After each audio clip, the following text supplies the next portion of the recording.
días, la ministra de Desarrollo Social, Carla Rubilar, preguntarle antes de entrar en materia en una dimensión más humana, esa sensación de vértigo, esa sensación escalofriante, como dice Ignacio Briones, un barco a la deriva. ¿Usted la comparte? Porque la tenemos muchos ciudadanos. Muy buenos días, muchas gracias por esta oportunidad, gusto saludarlo, Amaro. Han sido días difíciles, Amaro, esa es la verdad, no podemos negarlo.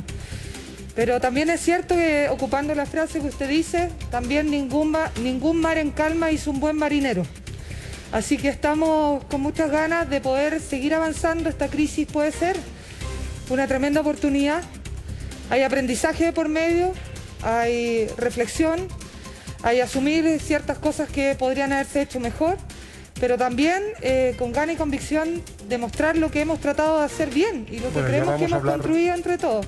Así que, Amaro, frente a su reflexión, decirle que creemos que las crisis siempre son una tremenda oportunidad. Pero es una inquietud que ha compartido.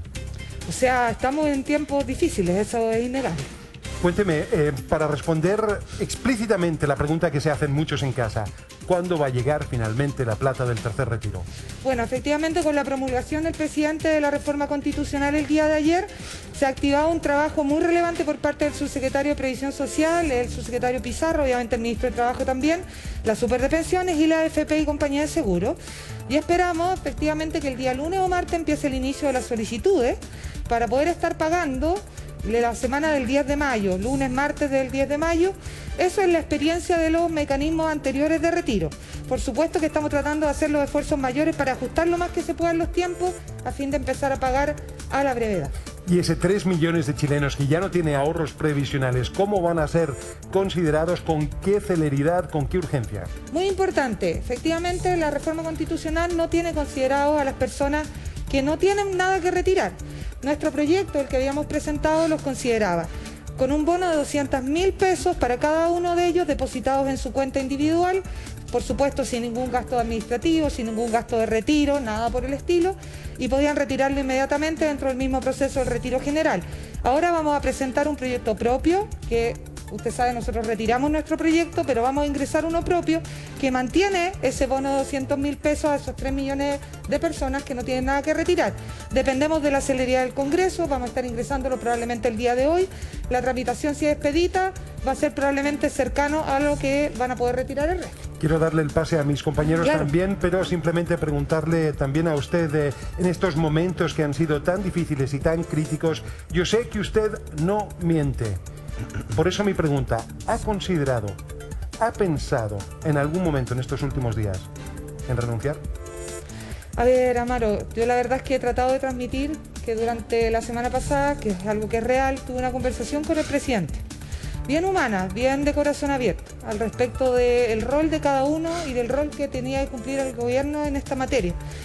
Pero usted comprenderá que las conversaciones del presidente de la República y una ministra, sobre todo en la entidad presidencial, son privadas. Con cautela me está diciendo. Y yo he tratado de mantener eso, así que si usted me lo permite, le pido que respete eso, que es importante para mí. Hay una frase que dice: el silencio otorga. ¿El silencio otorga? Es importante para mí mantenerme en esta línea. Yo creo que es muy relevante decir de que la conversación ha sido franca, como siempre ha sido con el presidente. Y bueno, estamos aquí tratando de hacer lo mejor que podemos. Tonka, Sergio. Gracias, ministra. La saludamos desde acá, desde el Estudio 2, guardando, por supuesto, esas distancias y los resguardos porque estamos en crisis sanitaria. Hablemos también de este gran acuerdo nacional que apareció dentro de tantas cosas en la jornada de ayer. De hecho, para citar a la senadora, la presidenta del Senado, Yasna Proboste, ha dicho: reiteramos nuestra disposición como fuerza opositora para sacar adelante una renta básica universal, una renta solidaria. El gobierno en esta situación está dispuesto a conversar en esos términos, a generar esta renta básica universal. Muy buen día, Tonka, gusto saludarla.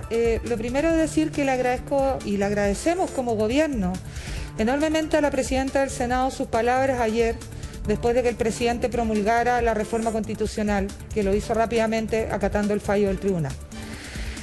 Sus palabras obviamente son una luz de esperanza en momentos difíciles, en momentos donde parece que el diálogo no está presente, en momentos que parece que finalmente cada uno saca sus réditos personales.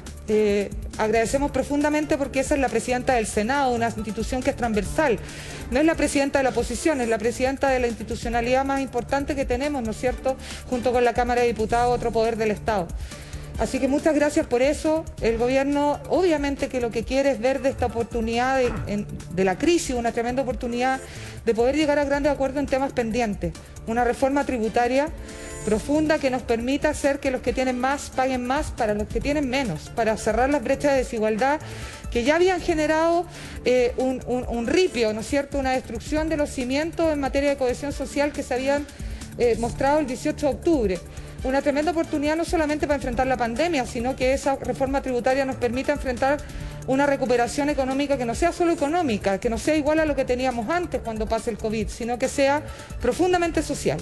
Y en ese sentido... En ese punto, ¿usted cree que hay real disposición desde el gobierno, políticos en general, no importa los sectores, y también empresariado, en generar este acuerdo, en pagar más, en particular en este momento en que la situación es crítica? Fíjese que yo estoy convencida que podemos sacar ese gran acuerdo. Estoy convencidísima de que esta es una tremenda oportunidad. Creo que podemos tener mínimos comunes. Creo que es un momento donde probablemente hay un imperativo ético hacerlo, no solamente por la crisis que estamos viviendo desde el punto de vista sanitario-social, sino también de la crisis de falta de acuerdos, de falta de diálogo.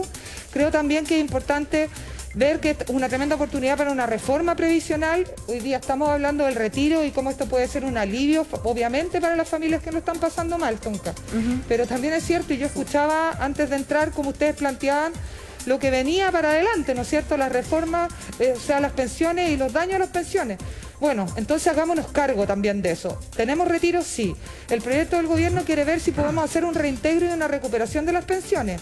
Veamos si nos podemos poner de acuerdo urgente para eso, para paliar un poco el daño que se ha generado por los retiros. Pero la reforma estructural de pensiones, del sistema, de la seguridad social, de cómo la entendemos, también es necesario que sea más allá de si ponemos un punto más de cotización para tratar de compensar lo que ha pasado con los retiros. Entonces, ahí también hay algo que no puede seguir esperando. Son 15 años de no ponernos de acuerdo. Eso no habla bien de ninguno de nosotros. Hemos gobernado nosotros, han gobernado ellos y no nos hemos podido poner de acuerdo. Entonces, la verdad, Tonka, yo creo y tomo de las palabras de la presidenta del Senado, que además representa obviamente a todas las bancadas de senadores, a los nuestros, a nuestros senadores y diputados que nos lo han planteado también. Bueno, sentémonos y veamos si somos capaces de esta crisis, que me recuerda tanto en otras condiciones, al 12 de noviembre, por supuesto eran condiciones de violencia, eran otras en ese momento. Hoy día es una crisis social, una crisis política de otra connotación. Pero tal vez podemos hacer lo mismo, podemos volver a levantar un acuerdo grande donde la política nos enorgullezca, como el 15 de noviembre, y que dé una respuesta a lo que la gente nos está pidiendo. Ministra, muy buen día, muchísimas gracias por acompañarnos. Frente a esta incapacidad de decisión del mundo político y la tosudez del gobierno, hay que decirlo, frente a esta urgente necesidad que comenzó a ser señalada ya hace un poco más de un año, de un bono universal, de un apoyo masivo a la población en épocas de pandemia, la condición de las AFP se ha ido deprimiendo cada vez más. Ayer escuchaba a Jimena Rincón, precandidata presidencial de la Democracia Cristiana, quien señalaba que ya debiésemos pensar en finiquitar el proceso de las AFP, retirar finalmente todos los fondos posibles para dejar a cierto mundo que insiste ya en un cuarto, en un quinto, incluso en un sexto y continuidad de retiros. ¿Usted cree que llegó el momento del fin de las AFP? ¿Cuál es su visión? A ver, lo primero es decir que nosotros hemos ido avanzando en una red de protección social, en un aprendizaje que ha sido difícil, sobre todo para proteger a la clase media, porque no teníamos una red de protección social de la clase media. Sabíamos y identificábamos bastante bien a las familias vulnerables, ¿no es cierto?, con nuestro registro social de hogares, que se crea en el gobierno de la presidenta Bachelet como una tremenda herramienta, y finalmente nos damos cuenta en esta pandemia que la herramienta tenía dificultades. ¿Por qué? Porque había muchos hogares que no estaban dentro. Los hogares de clase media ni siquiera tenían registro social de hogares. 1 millón lo sacó el año pasado, porque nunca habían golpeado el Estado. En esa, obviamente, falta de estructura, de robustez del Estado, por supuesto que nos encontramos con personas, con familias, sobre todo, insisto, de esa clase media que nunca había pedido nada, que no teníamos nosotros la capacidad de responderle en la necesidad que ellos tenían. Esa red de protección ha ido profundizándose, tanto así que hoy día iniciamos el pago del ingreso familiar de emergencia, que va a llegar a 6 millones de hogares, 13.300.000 chilenos, 2 de cada 3 chilenos, para que la gente nos entienda, sin ningún otro requisito que estar en el 80% del registro social de hogares. Y eso es 2 de cada 3 chilenos, independiente de los ingresos que tenga esa familia. Si alguien tiene un sueldo mínimo, lo va a recibir igual si está en el 80% del registro social de hogares. Si alguien tiene una pensión, lo va a recibir igual, a diferencia efectivamente de lo que nos pasaba en el pasado. O sea, avanzamos a finalmente proteger de mucha mejor manera. Sin duda alguna, el tema previsional que viene en el debate, dado que estamos en un tercer retiro que probablemente van a quedar 5 millones de personas sin nada en su saldo, obliga a que debatamos también cómo es el sistema de seguridad social que viene para el futuro. Vamos a seguir pensando en el mecanismo de una cotización del trabajador que va efectivamente a la AFP, estamos pensando en un mecanismo de ahorro colectivo público como lo había presentado el gobierno, o quizás hay que pensar otras figuras como planteaba por ejemplo un exministro de impuestos al consumo. Lo que no puede pasar es que no debatamos cómo enfrentar esto, porque ya con el mecanismo que tenemos los resultados son muy malos y con los retiros es imposible. Entonces el imperativo es, dado que hemos avanzado en un tercer retiro por necesidades de la gente, porque ha sido así y ha sido necesario, bueno, ¿qué vamos a hacer ahora para evitar que eso genere un impacto que no podamos hacernos cargo nunca como país de ese daño que hemos generado? Vuelvo a la pregunta que sostenía Tonka. ¿Usted cree que existe el ánimo amplio, gobierno, oposición, sectores del empresariado, del mundo social, para ponernos de acuerdo en esta conversación y no seguir en esta prédica de que unos supuestamente defienden las AFP y otros quieren que se acaben las AFP de una buena vez? Mire, puede haber algunos que quieran que se mantenga la AFP como un mecanismo que consideren válido, otros que no quieran que haya AFP. Lo importante es que nos sentemos, pongamos esa idea sobre la mesa, debatamos qué es lo mejor del país, que escuchemos a los expertos, que no solamente nos escuchemos nosotros, sino los que saben, y tomemos una decisión de una vez por todas y finalmente saquemos adelante esta reforma. Gracias, ministra. Eso es lo que yo creo que hay que hacer. Ministra, yo quiero atender a algo que resulta preocupante. Volver al timón, a la conducción política. Con esto, ¿verdad?, llama la atención Iván Moreira, como senador, señalaba que él imaginaba que el gobierno ya contabilizaba los votos en el Tribunal Constitucional a la hora de llevar esta reclamación. No solamente no contó con los votos, jamás se imaginó lo que pasó ayer, que fuese declinada su demanda. ¿Quién es responsable? Esto es desprolijidad.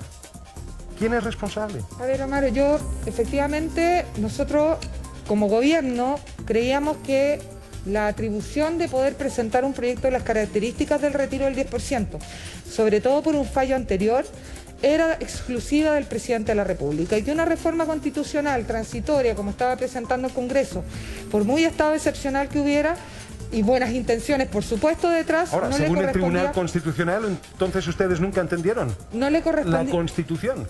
No, el Tribunal... Malinterpretaron. No, Amaro, con todo cariño, lo que dice ayer el Tribunal Constitucional es que no admite a tramitación. Así es. Y por tanto no se pronuncia sobre el fondo. No ha resuelto la discrepancia. Ni siquiera analizó el fondo de lo que estábamos viendo. Y ahí vamos a tener que ver cuáles son las razones por las cuales declaran inadmisible el proceso. Pero mi pregunta de fondo es, un equipo de un presidente efectivamente lo blinda y lo cuida y hace el sondeo previo. Lo sabemos, es política real. ¿Cómo es posible que haya ocurrido esto en términos de la visión del gobierno? A ver, Amaro, cuando uno va a un tribunal siempre sabe que puede ganar o puede perder.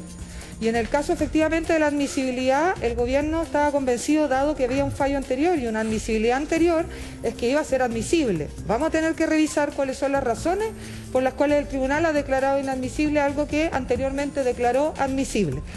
No obstante eso, para nosotros lo importante hoy día, y yo quiero transmitirlo así, cuando el presidente decide el día domingo anunciar un proyecto de tercer retiro patrocinado por el gobierno, lo que nos importaba es que hubiera retiro. Entendimos que era necesario, que había que regularlo y que había que incluir a las personas que no estaban consideradas y sobre todo la recuperación para el daño previsional. Sí, pero se viene un comité político, ¿se viene un cambio de gabinete también? ¿Es probable, altamente probable? Amaro, la verdad, yo primero quiero despejar, yo ayer no tuve conocimiento de ninguna renuncia. Y esto lo puedo decir mirando a la televisión. Entiendo que el ministro Delgado hoy día en la mañana ha dicho que él no ha presentado su renuncia. No obstante eso, Amaro, y usted lo sabe, y todos lo sabemos, esto debe ser una de las frases más cliché en política que existe. Es facultad del presidente. Es facultad del presidente y él determinará. Nosotros estamos aquí trabajando, el ministro Delgado está en otro canal, entiendo que los otros ministros también. Nosotros vamos a trabajar y vamos a estar aquí finalmente cumpliendo nuestro rol de la mejor manera posible, con todas las ganas, hasta que el presidente determine lo contrario. Sí, Tonka, Sergio. Me gustaría preguntarle, ministra, ¿cómo golpea al gobierno y particularmente al presidente esta aprobación histórica baja de un 9%? Usted que ha estado ahí, que es parte del comité político. A ver, Tonka, yo creo que nunca es fácil tener tan baja aprobación. Yo creo que nadie recibe bien una encuesta que dice que uno marca un porcentaje bajo en las encuestas. Siempre uno intenta hacerlo mejor y le encantaría que la ciudadanía se sintiera conforme con lo que uno hace. O sea, por supuesto que es así, pero también es cierto de que uno, independiente del resultado de esas encuestas, tiene que seguir trabajando, tiene que tratar de hacer lo mejor. Y por supuesto que uno tiene que reflexionar qué pasa detrás de ese 9%, porque uno llega a tener un 9% de aprobación.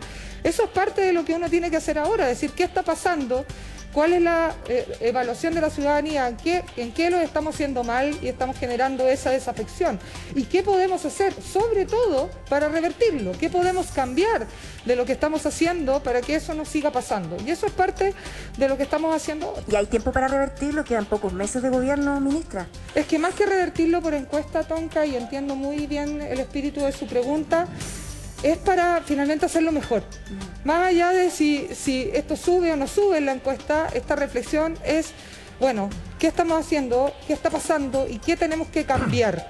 Si eso se refleja finalmente después en una encuesta, bienvenido sea, pero yo creo que la reflexión tiene más que ver con temas de fondo de qué debemos hacer.